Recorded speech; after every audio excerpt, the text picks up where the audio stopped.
Hər vaxtınız xeyir olsun, dəyərli izləyicilər. Söz verdiyim kimi canlıdan həmən sonra saat artıq 2-dir, 3-ə işləyir. Bu məlumatı sizlərin diqqətinizə çatdırıram ki, mütləq şəkildə informasiyası olan şəxslər mənimlə əlaqə saxlasın, məsələni araşdıraq, ictimailəşdirək və qarşısı alınsın. Sosial şəbəkələrdə səs yazıları paylaşılıb.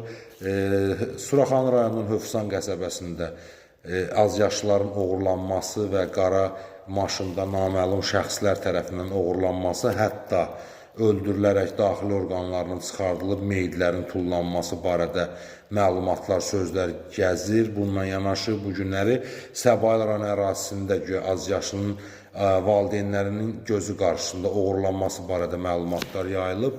Mən hər birinizdən xahiş edirəm ki, bu paylaşılan postu köçürərək WhatsApp statuslarında və digər səhifələrdə paylaşın ki, insanlar maarifləndirilsin, insanlar agah olsun ki, bu məsələ nə məsələdir və nə dərəcədə doğru düzgün olmağı araşdırılsın.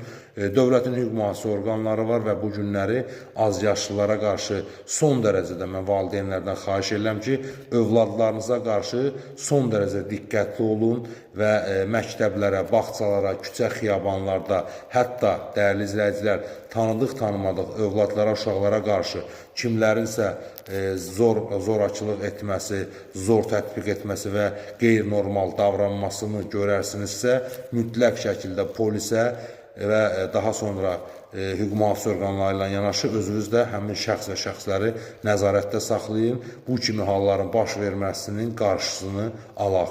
Mən hər birinizə təşəkkür edirəm və xahiş edirəm ki, bu videonu paylaşaq ki, insanlar maariflənsin, insanlar xəbərdar olsun ki, özümüzün, ətrafımızın, yaxınlarımızın, ümumiyyətlə cəmiyyətdə azyaşlıları diqqətdə saxlayaq ki, azyaşlara qarşı bu kimi hərəkətlər baş verməsin.